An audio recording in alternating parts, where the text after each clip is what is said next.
Would you like to know more?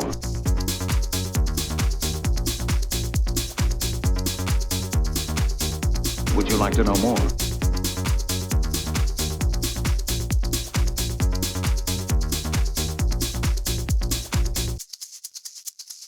Welcome to the Warmaster Podcast, episode 147 with Paul and Chris and Barry.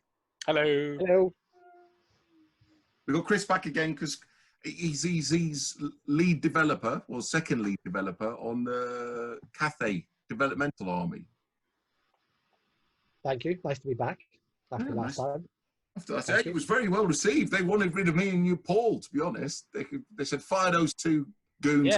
Yeah, exactly. It wouldn't be the same without both of you. Get rid of those Muppets. Let's have an adult in the room. Uh-huh.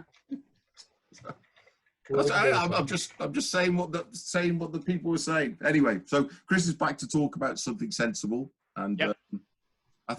I'm sure you'll discuss how it came to be and the process you went through. And so we're not going to fanny around with other stuff today. We're just going to discuss the Cathay list because that's what we're here to discuss. Yep. We'll try and keep it to an hour as usual because that's the kind of time that people have maximum to spend on a podcast. Yep. So Chris, what you've been up to since the Nippon list?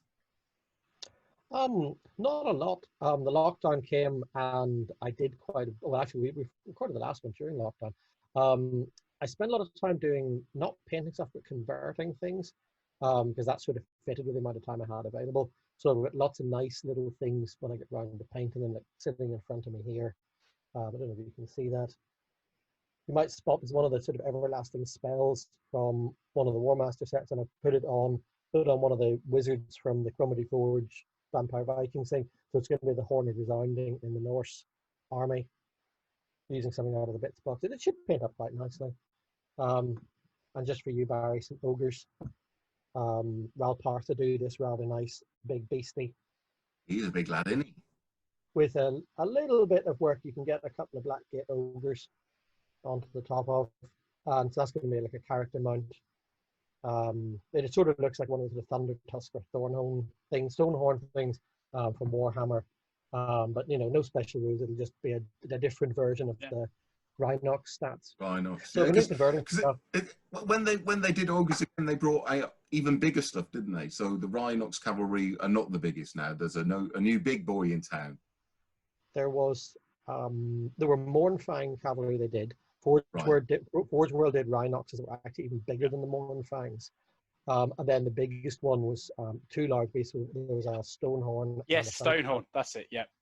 So it's the Warmaster Stonehorn. I did one of those too, slightly different model with some bits. Funnily enough, actually out of the big ogre box. Funny. Taking pictures of those on the Facebook group actually at the weekend. But again, these are just fun to do, and no special rules, but just to make it look more like the 28mm equivalent. Yeah. So just on a tangent, do you think GW are ever going to get out of this big is best thing they're going through now, where everything's got to get bigger and bigger and bigger? Not from a commercial point of view. If you're going to buy a 50-60 pound box of models and there's 2 ways or 3 ways of making the kit, then you're going to buy 2 or 3 of them. It's very cunning. But you said it yourself, they're worth more money than Marks and Spencer's. They're planning to repay all the furlough money because they made so much money. Yeah, exactly. So, don't need it. Business model's working. Let's not knock it. Yeah. And love them or leave them. It's the gateway drug that gets new people into the smaller parts of the hobby. Exactly. Yeah. Well, when they're rocking and rolling, it means everybody else has to compete to get your hobby time, and it's a good thing. Yeah. So the bigger in my eyes, they can't be too big.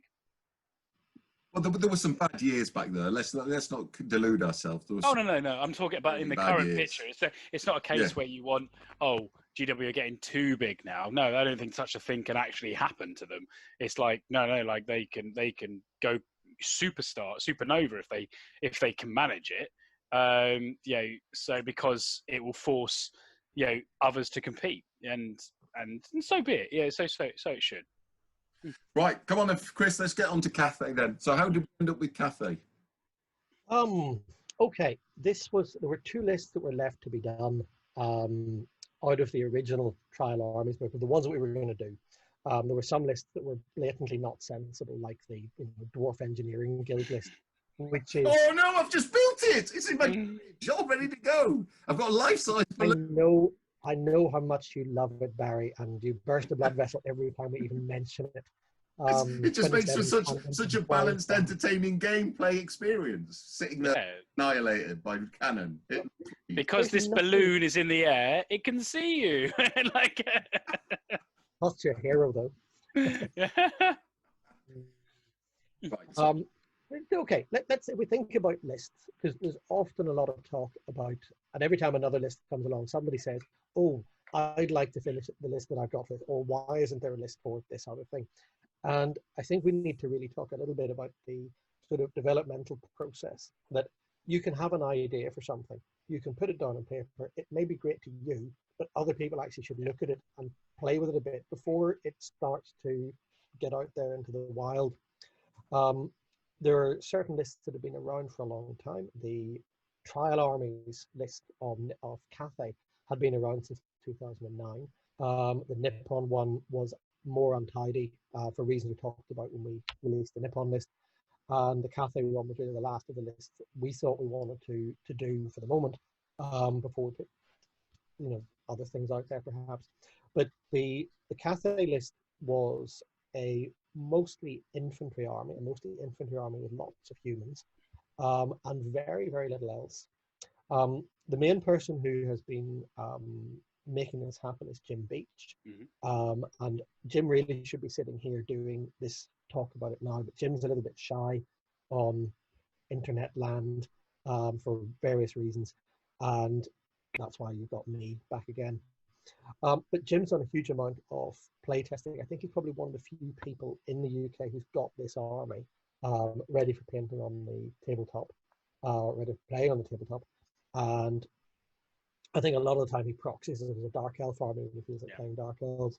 But Jim and Janners have done a lot of work to try out, refine the list. As we go through the list entries, there's a few things that have been changed from the old version. And we should have thought that there wasn't a lot of work to do to get this finished up. I looked at it, and or at least what Jim was proposing, and I thought, this is lovely, but I don't feel particularly engaged by it. It's an interesting army, it's nice, but there's no compelling reason for taking it. There wasn't a great deal of fantasy in the list at all. And at around that time, we were having a couple of internal discussions. Martin Nilsson, who's one of the Swedish guys who's on the Facebook group quite a lot, Martin proposed some things which we looked at and thought, okay, there's some good ideas here, let's try and take these on board. And big credit to Jim, the way that he sort of shuffled things around. Again, that'll come out when we look at the unit entries. He's turned it from something that I thought was quite a boring list, sorry to say it, into something actually that's nice, and I'd be tempted to I'd certainly be interested in playing the army, and I might even be tempted to do it at some point. So, good job, Jim. Thank you very much. That's a sign of a good list, is that you actually want to play it. That's why, like, someone like Paul has already got like 18 armies or something stupid. I've got a dozen armies. You just can't help yourself. You kind of get fixated. Oh, let's go build this list. Yeah, why not? Or some nice models come along. And again, once we're done with the list, we'll maybe talk about models. And if the listeners are wanting to build this army, the good news is that all the models are already out there. Yeah. You have to look at a couple of different places, but all the models are out there. Yeah, good stuff. Okay, so did you want to share the list? We've got straight at it. I've got the screen sharing on for those. Can you see the screen share? I can't see the screen share yet. Let's see if I can see the screen share. You can? Yeah, okay. Yeah, it's here. You're all in small boxes on the right. Oh, maybe it's me. I don't know. I don't know why that would be. It seems recorded. Yeah, but Barry, it's a bit, if you're putting this on YouTube, it needs to be from. You need to see it on your screen, I guess. Well, for some reason, I can see you, Chris, and not the whatever you're sharing. Okay. Let me end the share. I'll do it again. Does that fix it? But there may be something going. That's gone back to U3. Yeah, U3 now. I'll just put it up again. And that's back to as it was for me, so I can see it. Okay, that's irritating because I can't see it. Maybe let me have a look at the other screen. Do you want to share it? Uh, Are you going to read out the fluff? Yeah, I can read it. Yeah, cool. Oh, hang on. No, sorry, Chris. Let me just cut that bit out. What it was, it's got, there's two views when you're reading it, and I was looking at the wrong view. I can see that, thank you. Mhm. So off you go, sir. Okay, so the background of Cathay. What we have here is located far to the east of the Old World, the Grand Empire of Cathay is populous, wealthy, and technology advanced in comparison to many of its neighbours. The imperial cities and some of its borders are protected by very thick walls, and its armies have, for many centuries, used the secret of gunpowder to good effect. The empire has also been successful in recruiting border tribes as mercenaries, turning potential invaders' strength, especially in cavalry, against them. Robust administrative structures exist in all provinces, and a combination of conscription and the hiring of mercenaries provides Cathay with large infantry-based armies. Invasions are frequent, but the highly disciplined imperial forces have always prevailed by wearing down their enemies and then eventually overwhelming them with reinforcements from other areas. That's the background. Very nice. Sounds good. Very Chinese. So yeah, I mean, historically, it's close to the sort of warring states period of Chinese history. Yeah. Again, I think it's important to say that we were not trying to create an army based on historical China. That will become obvious when we look at the chariot entries. And we were not trying to copy the Warhammer fan versions of the Cathay army, simply because a War Master army is very different from a Warhammer army in the way that you build it and what the rules are. And again, we'll talk about that when we come to particularly the Fanatic entries. So, so the rest of the background, just the commentary on the individual unit entries. What I like that Jim has done is he's explained some of the variation in some of the rules, and also he's pointed out here that you could actually quite easily proxy in some other units, some other armies. For example, for the crossbows, some commanders at the Borderlands use hobgoblin bowmen, absolutely fantastic. And in some provinces, orc mercenaries are deployed instead of normal spearmen. And that's actually very helpful because, again, if you want to play out the army with some different troops, or you want to build the army and you have some particular models that you really like, you can have pretty good fun swapping different things in and out. Always one of the things I like most about War Master, that you have the option to proxy things, and it really doesn't matter whatever's on the base, as long as you and your opponent are clear what they are, you can make the army any way you like. It's actually quite good fun. Do we want to read through all the bits of the background here, Barry, or should we just... I'm not sure about that. Just let's get to the stats. That's what really matters. This is all fluff. This is fluff. I think army rule probably we should start with. I definitely want to talk about the army rule a lot, because to me that's the diamond in the rough. So with the army rule here, it says structure and discipline. To reflect their empire's high quality military organization and command arrangements, Cathay commanders may issue orders to brigades of up to 6 units instead of the usual 4. However, this does not apply to brigades containing chariots or cavalry. So that right there, whose original idea was that, Chris? I think that was Jim. Definitely wasn't me. Yeah, it's a really good idea. That's diamond, that is, because as you say, what you have here is a human-based army. How can it be different from the other, like, more vanilla, like Empire and stuff? It's like, well, this is how you do it, is by coming up with a unique army rule. So a army that can order 6 infantry units is unique in War Master. Skaven obviously can do it with no restriction, but they're all totally infantry, and that's their thing. Nobody can do it with, so apart from them, nobody else can do it with 6 units.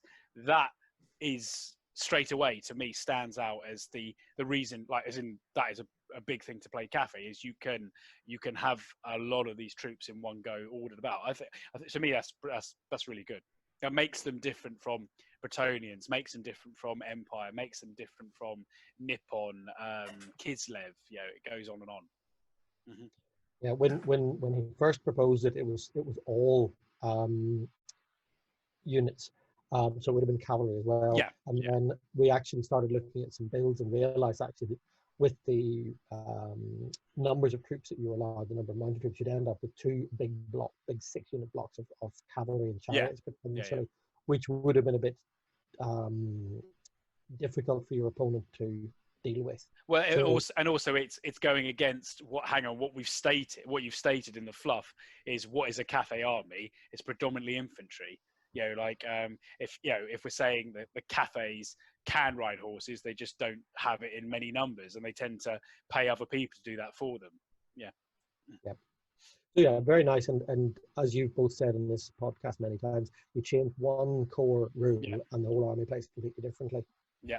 Yeah, and it's much better than giving them a leadership 10 general, which was never happening. Yeah. Mm-hmm. We didn't even discuss that. It was definitely discussed. It was 100% discussed. Yeah, for sure. Okay. I'm sure this was one of the ones that, this one. We talked about it for Nippon a lot, because we were going to do Command 10 with the Dark Elf Blunder rule, which I thought was actually really, really, it felt really right with the fluff, but not many people agreed with me, so we... It's funny that even there was a small like off the cuff comment about leadership 10 generals on the Facebook page. I don't know if you saw. That hornet's nest doesn't need much poking before it explodes. I did see that, but I saw if I had the meme, the reset the clock one, I'd have put that on Twitter. Like, reset the clock. Someone mentioned this. Someone new to the system. Why can't I have Command 10 for everybody? And it's like, haha. That one, and the other one is that why do Dragon Princes of Phoenix Guard not having? Oh yeah, that exactly. Yeah. Reset the clock. Reset the clock on that. Yeah, like we discussed this to death. Like, you know what? Somebody needs. I've started sort of writing a welcome to playing War Master thing, and there's a few frequently asked questions. Those two are definitely frequently asked questions. What are the special rules for Phoenix Guard and High Elf Swordsman? And and why can't I have leadership 10? Why you can't? Elsies? Why those Elsies? So okay, right. Okay, well that's an interesting rule. I've got to agree. It's like something different. It's not game breaking, because brigades are only during the movement phase. They don't exist at any other point in the game. Yep. There's no limit to how many stuff you can have lined up in a big block if you make the orders. So I mean, and also it's so hang on a sec. I can order 6 units at once. What is my infantry? Well, you can't order 6 of the best infantry. You can't get. I've got access to Chaos Warriors. I'm going to put 6 units together, and that's how I'm going to play this game. It's like, is in when it plays well with the army rule, plays very well with the troop selection that you can theoretically have in a Cathay army. Yeah, so it's interesting that when it was originally written with including cavalry, straight then it was like, whoa, then we're getting this build that we're not meant to, and that's the point of like that Hammerize. It's interesting to see the development of the idea, because why did that become that? Yeah, so top dog for me. So what should we discuss? Should we run through the troops? Run through the list. Yeah. Paul, do you want to read them out? Do you want me to? I can read them out. Otherwise, it's all one voice. You see your voice saying these things. So our Cathay army starts with our crossbows. So they're infantry who have 2 attacks and 1 range shot. Range 30, no armor. So they come in at 40 points, a minimum 1, no maximum, no special rules. So they have 2 attacks, not 3. So they're cheaper than Empire crossbowmen who have 3 attacks. Because they're not. They're slingers, aren't they, from Albion? This is what they're templated on. I guess so. Yeah. Is it that? As far as possible, you don't want anything new. You want just to try and find a profile that works, that's already in the game. And I think that's Albion slingers, Sherwin's favourite unit in the game. But I think it's fine. I mean, I don't know why their crossbows are so much weaker than the Empire ones, because what have they lost? No. They're as good at range, so they're good. Yeah, they've just lost an attack, so they're just not like. You could say they're not motivated. Not motivated. Yeah. Like they're inducted peasants or something. They're like, they've probably got shoes, so they've got nothing. Yeah. Already It's having like, shoes. Yeah, exactly. It's like, why am I risking my precious shoes in this fight when I could just be running away? Yeah. Yes. Right, the next one's straightforward. It's halberdiers. Okay, actually, Yeah. they have the same profile also as what else?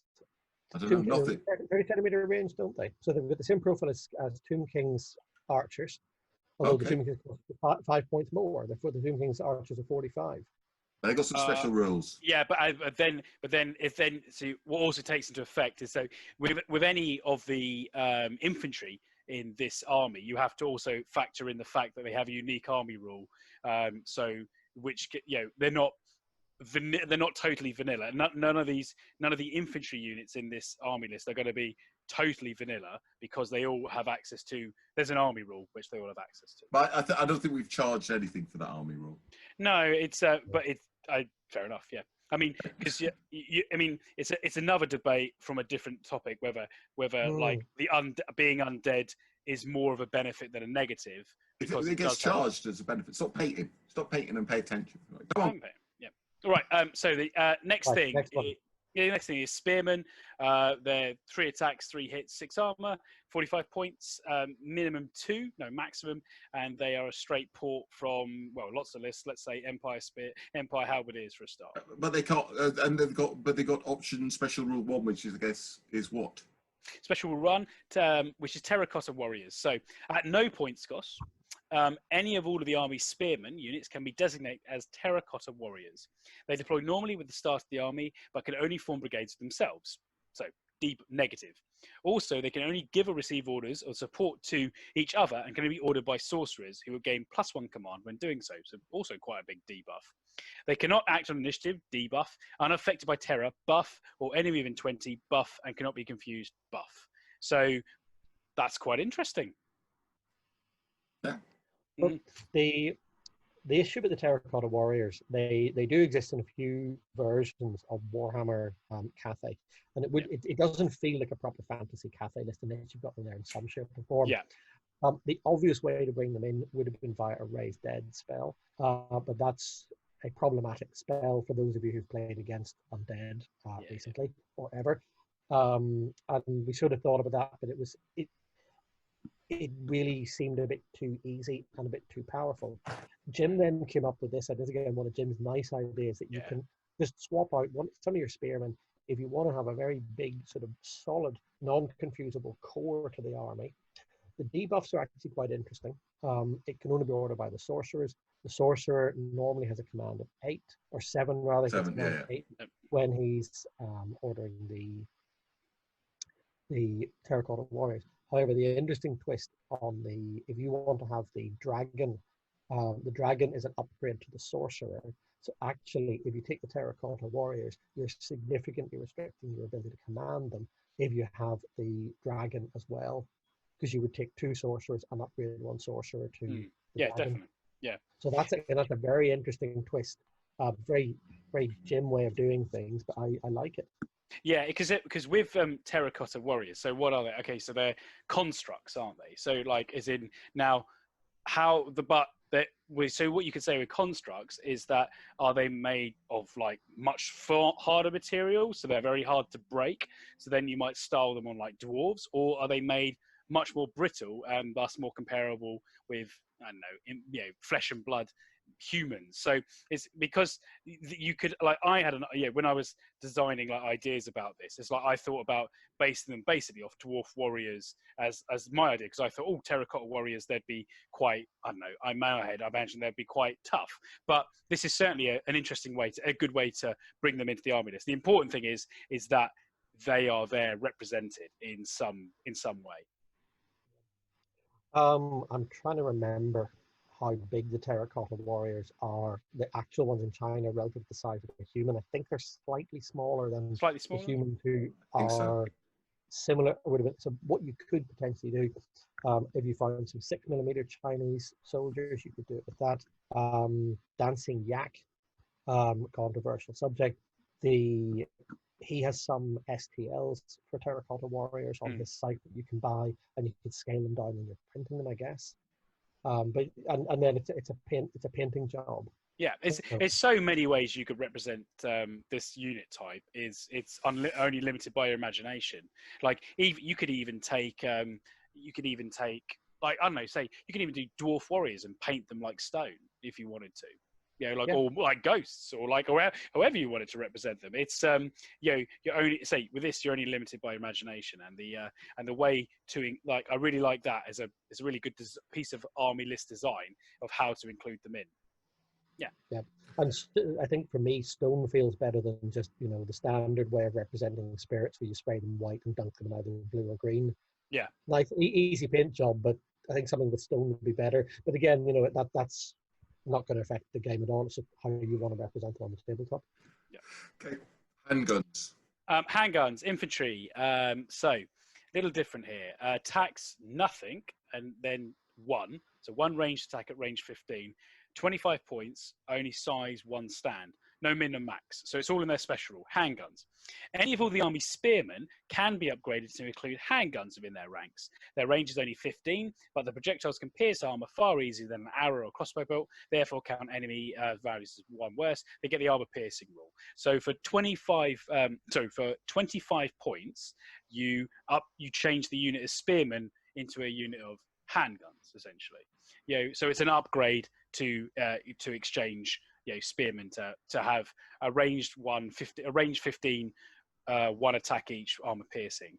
But not terracotta warriors. No, and importantly, you can't have both. You can't have a unit of terracotta warriors with guns.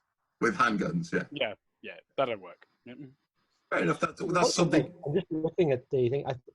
That's also very interesting that it is, because often when we've put these unit upgrades into a list, and you can swap your handguns for crossbowmen that you've already paid for. By adding it onto the spearmen, again, it's a subtle but important distinction, because potentially you could have no spearmen at all. Everything could be shooting, and you could do a very, very shooting army with this.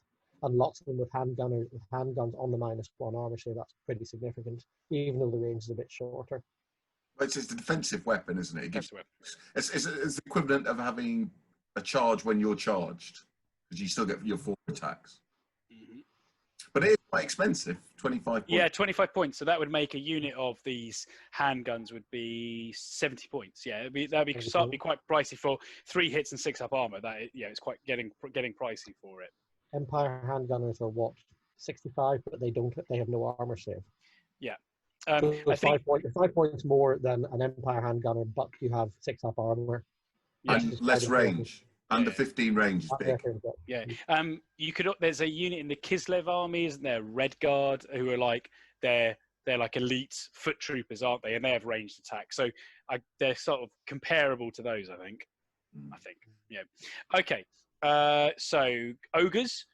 Which aren't ogres, which are black orcs. But okay. Oh, well, the ogres, so a unit called ogres that has the ogre profile and has no special. So these ogres aren't chasing men automatically. So they're 110 points, aren't they? Yeah, so regular ogres are 105, aren't they? Correct, yes. So ogres and black orcs are identical apart from 1 special rule. Yeah.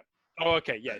Trait. So if you take away the special rule, you just need to find another name, because why are these ogres suddenly better than all other ogres? What are these are next gen? T1000 ogres. I guess you could have. I personally, I'd have said Cathay ogres or Mercy ogres or something like that. But yeah, anyway. Brainy ogres. Ogres who eat Weetabix. Ogres who eat Weetabix. There's no minimum and a maximum. Even further east than normal ogres. I don't know. Eastern. Okay, Eastern. So we should possibly name them something different. That's a good point. Brainy Eastern ogres. Hang on. There's an ogre unit in Warhammer, and they're meant to be far travelled, aren't they? Manhunters. Man-eaters. Man-eaters. Yeah. Anyway, so So if it's called man-eaters and they don't have that rule of they have to go and eat men, doesn't that contradict? They've eaten enough men, and they're not bothered by it anymore. They've eaten enough man. They're no longer bothered about man. Man's off the menu. Yeah, man flesh. No thanks. What was Like, that bit? Hobbit's back on the menu, boys. Meat's back on the menu. Yeah. Okay, so you can only have 2 units in an army in 2,000 points. So then again, because you're straight away, because obviously they're infantry, so hang on, I could put them in a brigade of 6. Well, you're only going to have 2 of these ogres at most. Yeah, so, it's good. Yeah, it can't be less than that. Moving on, you get Dishonored. So the 5th infantry type, 5 attacks, 3 hits, 0 armor, and they are 70 points and have the special rule 3. So they're Dishonored, which is basically the fanatic rule. And they're a port of Empire flagellants. Cool. The standard fanatic rules, you could represent these. These could be either Dishonored from Cathay society. They could be barbarians, captured troops who are desperate to die. Another interesting thing that came up in the discussion after the list was posted on Facebook. If you read Martin's version of the list, he has an entry of monkey warriors, which have basically this profile, and you could represent them as monkey warriors. Yeah, absolutely, doesn't matter. They still have the same effect in the game. Yep. But the army wasn't going to have, a unit of fanatics and a unit of monkey warriors, because if you get into that number of fanatics, then you're starting to get into overbalances it. And again, they have a minimum of nothing and a maximum of 1. I like maximums of 1 because that is personally it makes them unique. So you can only have 2 units of these things as well. So you could put the Dishonored and the Ogres together, but that doesn't mean that you then are ordering 6 of better style of infantry, because you can only get 4 of those ones added together. Good. Your chariots, obviously troop type chariot, 3 attacks, 1 shot, 3 hits and 5 up armor for 110 points, no minimum and a maximum only of 1, no special rules. So these are the same type of chariots in quite a few lists, aren't they? Tomb Kings. Tomb Kings? That's only one place. There's only one place. Aren't Albion chariots? No, Albion's chariots don't have range attack, do they? Tomb King chariots to get to shoot. Absolutely. Yeah. So there you go. You can have your 2 units of chariots, but that's all you can have. Your cavalry, again, the troop type called just cavalry, type cavalry, 335. So this is your medium cavalry for 90 points, and again, no minimum and a maximum 1. Now here's an interesting question. So Cathay come into this debate over the difference between when you have chariots and you have medium cavalry, the different, would you ever take? It's not the same discussion. They're completely different chariots. Yeah, I suppose they're. Yeah, so in this case, their points make them a different option. Don't yeah, it's like massive. Like 20 points different. It's 20 points different. You're only allowed 2 chariots. Yeah, so you couldn't have 6, 8 chariots because you can't have them. Mm-hmm. But yeah.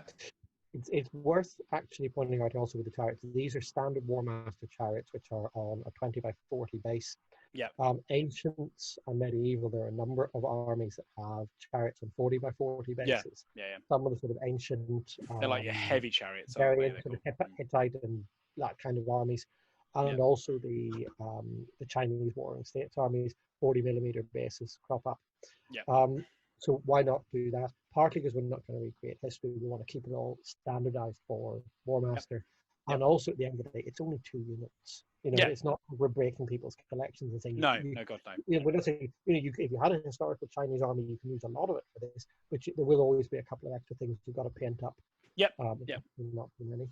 So then you have your light cavalry, your type cavalry, 2 attacks only, 1 shot. So range 15, 3 hits and 6 of armor for 60 points. So that's your Goblin Wolf Riders. There's no minimum. There's a maximum of 3, and they have the special rule 4, which means their shooting is range 15, which makes them the port of light cavalry, port of Wolf Riders. Now, with the light cavalry optional rules, say you were playing that, and we always do, is that also well, you don't play, do you, Mary? Like, played twice in the last week.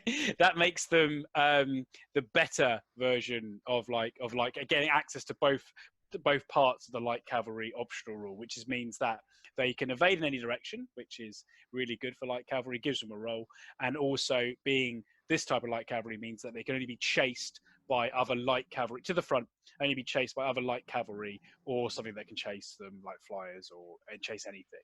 So, and you can have 3 units in this, so you could have 6 units of light cavalry in this army. You could do, and that it was interesting because at the tournament that we ran recently, you weren't there, Barry. You were busy, shielding. They there was a build that had a Orc and Goblin army that had 8 units of Wolf Riders in it. which was a skew, you would say, but that was because that light cavalry rule was in there. The player was making full use of it. And he did. That was Paul Godbold. Paul Godbold, yeah, he came second. Right, it was Paul and Janners slugging it out in the final. That's right. Yeah, but he's a very good player, Paul. So it's not surprising that he's chosen. Chosen an interesting build, using an interesting exploit in the rules. I mean, it's like for me, if I was playing Cathay, I'd always take 2 units of light cavalry on to go on either flank. I'd always do that. But I would be tempted even to, say how am I building this? I could go for more and try that kind of interesting skew. Of like, okay, let's see. I have a brigade of light cavalry. There might be some matchups where they're actually really strong because they're going to be hard to be tracked down. They're going to do a lot of disruption, and maybe that's going to play off well if I have a lot of artillery, for example. Yeah. Cool. Okay. Charge them into that big brigade of Skaven because they will. When they're just that was a bad move. Yeah, that's in like they're not good in that matchup. So okay, we have rocket launchers. So artillery, 1 close combat attack and 3 ranged. At range 60, they have 2 hits per stand, no armor. There are 2 units in a 2 stands in a unit. For 80 points, you could have minimum nothing and maximum is 1. Special rule 5, which is rocket launchers. They have range of 60, and a unit hit by rockets is allowed to take a normal armor save, so they're not reducing armor saves. Rocket launchers cannot shoot at charging enemies. So that is a range 60 artillery piece. So 2 stands, 6 shots, but you will get armor saves to this. Interesting. So it's not a stone thrower. It doesn't do. It's not a stone thrower. No. Okay. Because that was one of the things we talked about, and other people had suggested that the rocket launcher, basically because of the trajectory of the rocket, you could treat it and model it on the stone thrower stats. Yeah. But it's a doom diver. Yes, it is, isn't it? I think. Yeah. I think that was one of my challenges to him. I said to him, don't whatever you do, don't start inventing stuff. Find something that works from somewhere else. So I'm pretty sure that's templated on Doom Divers. Yes, I think it is, yeah. And without the extra confusion, Doom Divers are not that effective. You think they would be, but they're people... Yeah. Mm-hmm. They're not, certainly not cannons. So this is an army that has 2 units of artillery in it. So one of the more artillery-favoured armies. Its second unit of artillery is triple bows. Their artillery, they have 1 attack and then 2 of a star, which we'll explain in a moment. Range 40, 2 hits, no armour saves, 2 stands in a unit. For 65 points, their special rule is 6, which makes triple bows are bolt throwers. Page 75 of the rule book. So bolt throwers don't allow armour saves and can pierce ranks. So between the two, you've got not the best artillery brigade that is possible to field in Warmaster, but you have a pretty not a bad one either, because you've got 2 types. You've got a further ranged one, and you've got a more close-in, more defensive one. Put them together, it's not bad. It's certainly better than armies that only have 1 type of artillery. Yeah, it's the same as Goblin armies. They've got the same. Yes, literally, I think it's their package, except the difference there is Goblins can get access to more artillery overall. More. And yeah. I was pretty strong with Jim on this. I was saying, which he agreed with. It was never a debate, but it's we can't. In the original Cathay list, they could get more than 4 units of artillery in a 2,000-point army list. And it's no, don't do that. Make that uniquely only to Goblins. Take that away. Otherwise, having too much artillery, even less effective stuff, is a Pandora's box. It makes it very defensive. Yeah. For me, more than anything, the combination of artillery in this list is what needs play testing. Yeah. The previous version, the triple bows were 60 centimeter range. The rocket, and you were allowed 2 of them. The rocket launcher would drive you back and cause confusion in a 4, 5, 6, similar to a Tomb King's stone thrower. And that might have been a bit too good. I know Jim has done some very extensive trying every possible permutation, and I just wonder whether what has been done here dilutes it a little bit too much to actually be effective. The alternative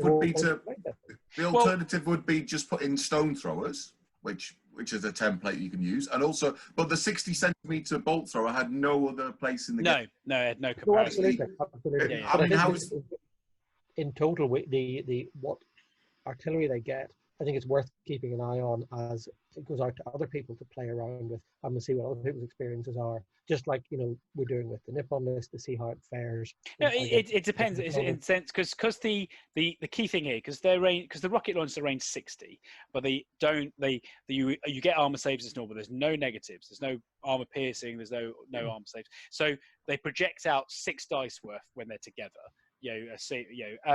Then that means on average you do 3 hits at range 60, but you get armor saves. So there's actually that's not going to trouble a dwarf army much because you probably won't do enough damage to me to lose a stand.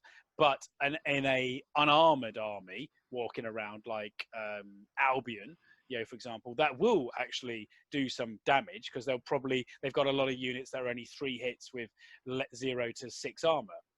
So they'll be this type of artillery is game specific. It's like, in that matchup it's going to do work because I will actually be able to damage what I hit more consistently. In another matchup it's like, actually I'm not going to really do that much in this because the army's got good armor saves that I'm going to fire at. Okay, right. So characters, what we got? Characters, it's the standard Empire package. You got a general for Command 9, 125. A heroes who are Command 8, 80 points, and a sorcerer who's a wizard, Command 7 for 45 points. Same minimum and maximum restrictions. So that's straight from lots of other army lists. So it's their special rules that it's in the other stuff that comes in interesting. So their mounts, you have a Celestial Dragon. So that's a mount. It's +3 attacks. It's got a Command 8 in its own stat as well. 100 points. You can only have 1. So max is in no minimum max is 1 star. And its special rule is 7. I'm going to read that. I need to do that again, Paul. Army, so that's the elite rule, can be upgraded to become a. Read out that again. Oh yeah, just think your thing just went completely off. So you just need to start again on the dragon. Oh, sorry. Okay. Hang on. Hang on. You've got the dragon is a mount for +3 attacks. It has a command. You can hear me now? No, and your screen's gone. Just give it a second to calm down. Maybe let somebody else read this out while yours tries to catch. Yeah. Crack on. Yeah. So Chris, you want to talk about the Celestial Dragon? Okay. While Paul sorts his internet out. Okay, so we have a Celestial Dragon, which is a mount, gives +3 attacks, command of 8, 100 points. You're allowed 1 of them in the army. Why has it got a command value for a mount? Because it's basically, if you read the special rule, 1 sorcerer per army can be upgraded to become a dragon, which flies, gives orders, casts spells, and causes terror. The dragon cannot give orders to terracotta warriors. So in the original version of the list, the Celestial Dragon was the only wizard option for the army. And in ancient and Chinese mythology, the dragons were subservient even to the emperor. So the emperor was in command of the entire country, including the dragons. And that was their wizard option. That was a wizard with 3 attacks. So what Jim has done is made it into basically your sorcerer becomes a wizard with 3 attacks, but he can't order any of the terracotta warriors. So again, he's now 145 points. Mhm. Well, we've lost Paul completely. I had a feeling going. Oh well. Hopefully he'll find a way back. But I think it's interesting actually that I think this will affect the build significantly if you choose to take this character mount or character upgrade, because it's not really a mount. That you're probably not going to take the terracotta warriors, but you're going to have a very, very hard combat character who can go in, cause terror, fly around the place, do spells while he's flying around, and as long as he doesn't get killed, you're probably all right. They've got an interesting choice because they've got quite a lot of mounts, but not a lot of them do anything, do they? Well, this is the only terror causer, which is, I think I questioned Jim, why have you got 4 mounts and there's only 1 causes terror? I don't think anything else causes terror, does it? No. No, you are correct. So the other options, you've got a chariot +1 attack for 10 points. You've got tiger mount +2 attack for 20 points. And a Kirin in some anglicized versions of the original word, Kieran is a mount for a wizard, and it's Okay. basically the same idea as a Bretonian unicorn. I'll read out its special rule. Yeah. Once per battle, the Keelan's magical power adds +1 to the dice roll when casting the spell, and you have to save before you do the spell. So it's basically the equivalent of a unicorn. Yeah. So the reason for all the mounts, you've got +2 attack mount for heroes. You've got a +1 sort of attack, which you're not going to really use on the wizard, but you can have a buff on your wizard for 15 points. And Okay. then you've got a chariot because again with the fluff, and the reason the chariots are so limited, the very elite warriors were the ones who went around in chariots. So therefore, there should be an option to upgrade. But again, all these are limited to just 1 per 1,000. Yes. Yeah, that's fair enough. Okay, I mean, yeah, variety is the spice of life, and we kept the number of entries to the maximum of 10, so that's cool. I had to kind of back off a little bit on the mounts, even though I probably think there's 1 too many. But I think 3 would probably have been more reasonable. But 3, 4, it's only a development list. But I think they're all there and they're very flavoursome. Having your, we'll see what comes with the play testing and we'll see whether it needs tweaked a bit. But I don't see them as being over optioned. No. If you look at some of the original armies, there's all sorts of options in both the orc and the high elf lists, which are similar. Okay, discounting the turning your wizard into a dragon option, but they're all nice for the fluff. Okay. Want to look at the spells? Yeah, for sure. If Paul can come back in. Is he knocking on the door? I don't know. I'm not. Let's see. Right. So what are the spell we got? Glory of Cathay. Glory of Cathay. Oh, here he is. He's coming. Hello, Paul. You're back. Yeah. Don't know what happened there. Can you hear me? Yeah. Right. Yeah. We're Just doing carry on. spells now. Yeah. Right. Carry on. Glory of Cathay. 4 plus the cast, 30 centimeter range. This spell could be cast upon a friendly unit of unengaged missile-armed infantry or cavalry within range. The sorcerer does not need to be able to see the friendly unit nor their intended target. When the spell is cast in the unit, it can shoot twice that turn instead of once. If it has already shot that turn, it can therefore shoot again immediately. If it is yet to shoot, then it can shoot twice. When a unit shoots twice due to the Glory of Cathay, the second shot is always at a -1, will hit on a 5+.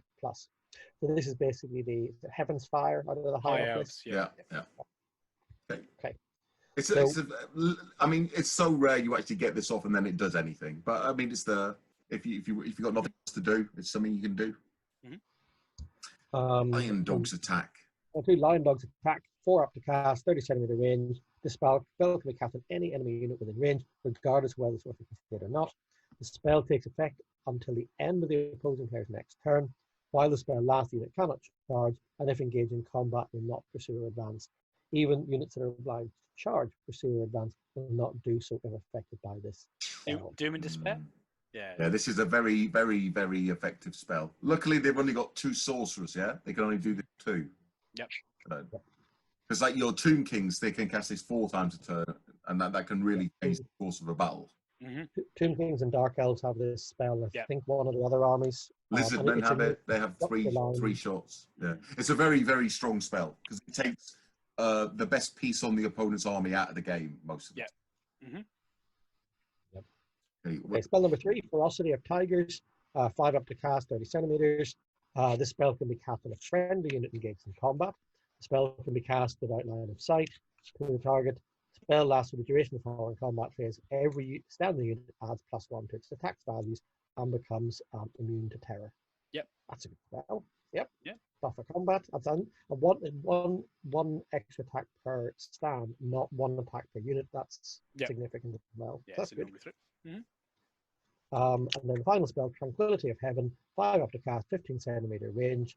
All friendly units within 15 centimeters of the sorcerer are immune to terror for the following combat phase. Yeah. That's a good buff as well. Yeah. Cool. There's no 6-up like big spell, Uber spell, which is cool. Yeah, it's like it's decent spell deck that is for that. Yeah. Right. Okay. So that's actually a good point you bring up there, Paul. Are there any of these spells that you would think it's worth having a Ring of Magic for, or are you happy with 5-up odds at worst to cast them? Because very often when you have the Ring of Magic, you're saving for that 6-up spell, and you've got to get it off at a certain moment. I think the thing that isn't. He's going again. Yeah. I don't, because there isn't a movement spell, or there isn't a raise dead. Or raise Fendi. Back again. Yeah, because there isn't a 6-up spell. Yeah, raise Fend Beast. So there's something like you get something you expendable I don't see it being an obvious like, oh, I need a ring of magic for that. But that doesn't mean that that's not a bad thing. A lot of armies don't like, and the spells complement each other because like the shooting again, you would say, oh, why wouldn't I just have the spell where the sorcerer does 3 attacks in some way, like as a magic missile? Well, with the shooting again, you do have units that have armor piercing in the army, the handgunners. So you would cast this Glory of Cathay on a handgunner unit because 3 more shots they have. Oh, gone again. Well, I think Paul's gone again. I think what he was about to say, and I agree actually. Another shooting attack from the right unit at the right moment, and particularly if the unit hasn't shot already, you can shoot twice. That's probably quite important because if you get 2 lots of shots off, then you can sort of, and at -1 armor save, you could do enough damage, or you could get enough drive back dice to destroy the unit. Yeah, I'll tell you. And then you drive back more than 20 units destroyed. I used to use this a lot when we played with Reavers that had 3-up shooting, because hitting on 3s then hitting on 4s, that was good. But this is, I mean, it's a 4-up to cast. You're not. There's nothing worth Ring of Magic in here. Nothing. But that's good. That's good. That's fine. That's not a problem. But it just means you use your points on something else, and you don't feel bad about not having the Ring of Magic.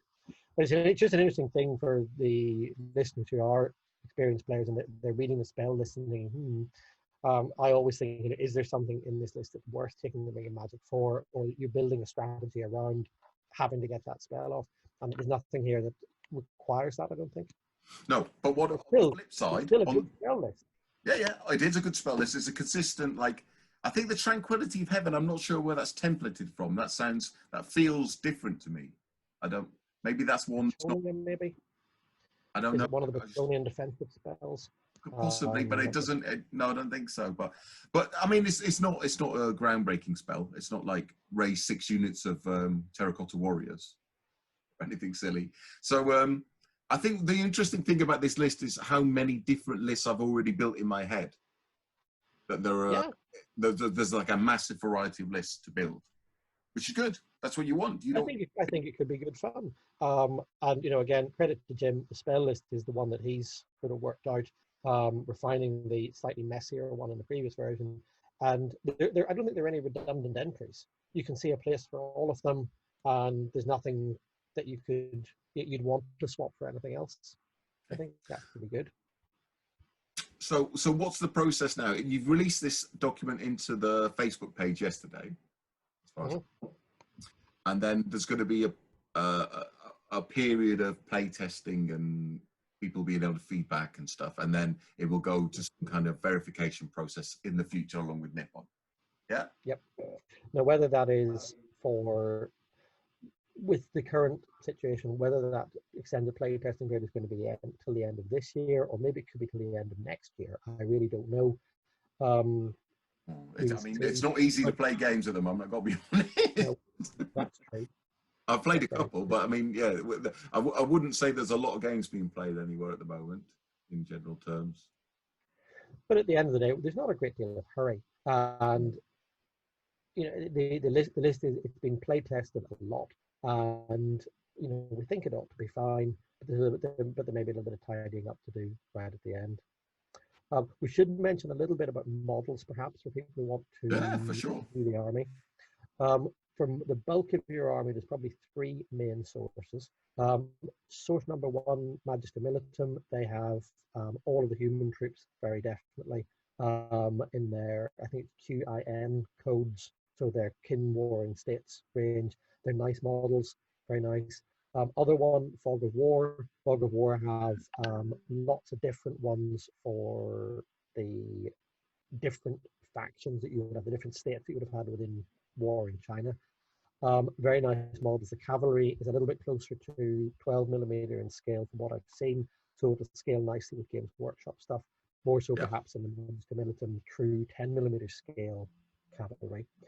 And you can probably get some of their 4-horse chariots and just use 2 of them for the chariot units. Other possible source, Callistra. Callistra do nice ranges of Chinese and Korean troops. The infantry will be closer to 12mm, but the cavalry will scale well with GW stuff. So, take your pick, mix and match. Sorry, Chris. Something I hear quite a lot is that do they share sculpts, or is it Pendragon and them share sculpts? Callistra. I don't think so.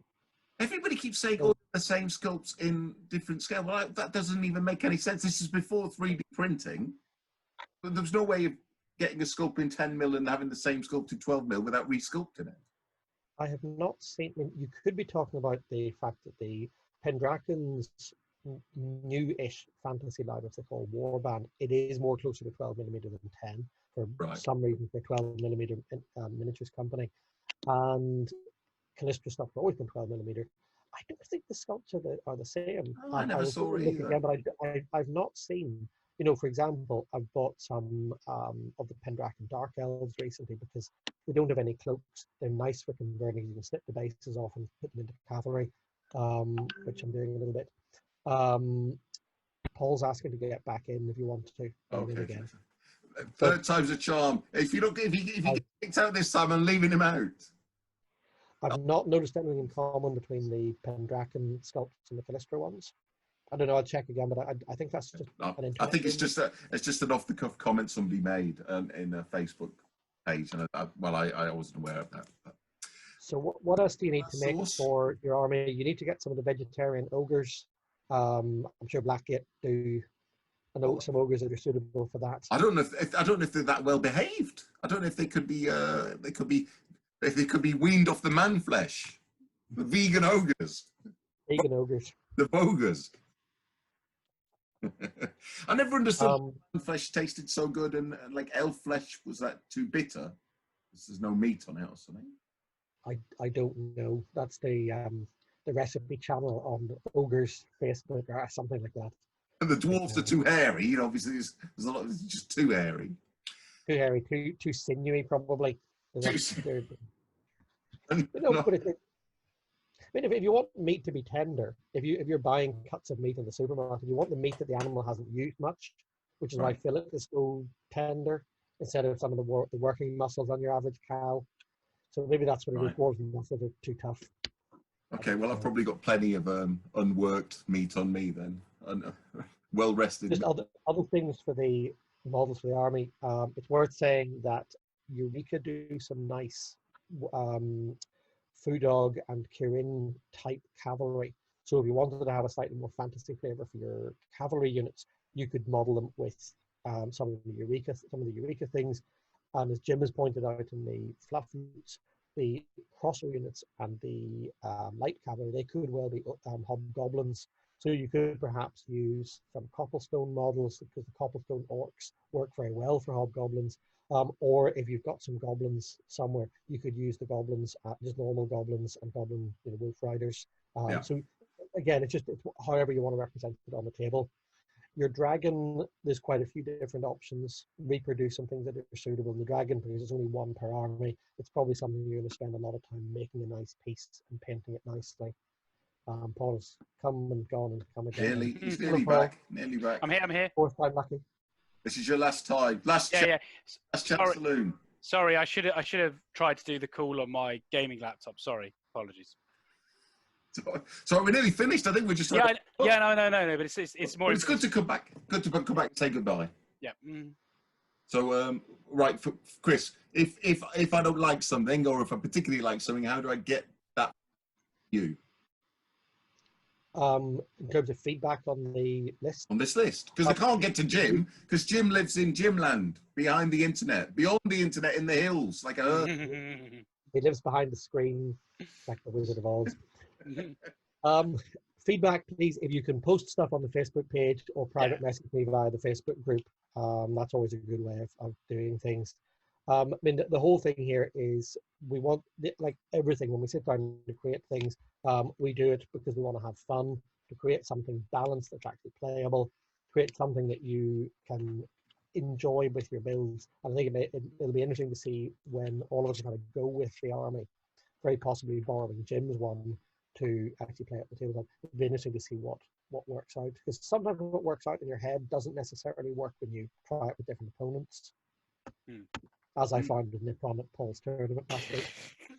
Certainly. I mean, I can see several ways that I would build and try a Cathay list out, definitely. So, and then to me, that's a sign of a good list building. If obviously if it makes you interested, and B, you can see several different ways to have a go at it, then yeah, that's pretty cool. Yeah, I honestly, it's been echoed at the start, but it's what you two have managed to do is to take something that I wouldn't have had a particular desire, like as in to play, to something. Yeah, I'd be quite interested to try that. Yeah, definitely. Yeah, I agree. All credit to Jim, because I was very lukewarm in this list when we started looking at it. Yeah, I think just one off the cuff. I think the 6th brigade rather than 4. I think the strongest use of that will be around the artillery brigade, where you could maybe attach a couple of light cav or an infantry. Oh yeah. So that allows that brigade to have more protection than a normal brigade. Yeah, you could. Yeah, okay. So hang on. You could do the triple bows. Yeah, triple bows, rocket launchers, and you 2 units of light cavalry on either flank. But remember, Barry, the rocket launchers can't stand and shoot. No, but the triple bows can. Why not do two spearmen upgraded to handgunners? Yeah. On the way in. Yeah. Put them on the edge. I think it just allows more flexibility on the artillery brigade than anywhere else in the list, and I think that's quite interesting. Yeah, definitely. Yeah. Cool. Well done, Chris. Well done, Jim. We can't. Yeah. Well done, Jim. Listen, Jim. So well done, Jim. Yeah, thank you, Jim. Again. I think he's on the outskirts of Leicester, and maybe he's in lockdown again. Maybe he's in lockdown. Yeah. Maybe he's not allowed to move. I think he was on holiday last week. Where he was on holiday, I don't know, but Leicester. Right. Okay. So we've done back-to-back recordings. So maybe a couple of weeks before the next one after this one. So, Yep. Thanks, Chris. Thank you, Paul. Yeah. Thank you. Yeah. We'll have to think up a cool topic for the next one, I guess. We've got a topic we didn't get to. But, what was that?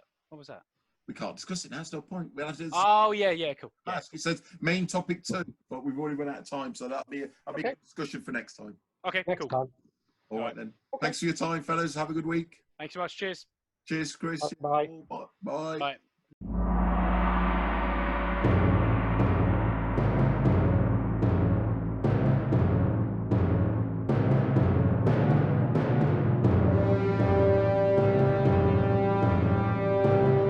From the amazing Cromedy Forge, a new range, Pictish Woodlanders, available from 10mm Wargaming.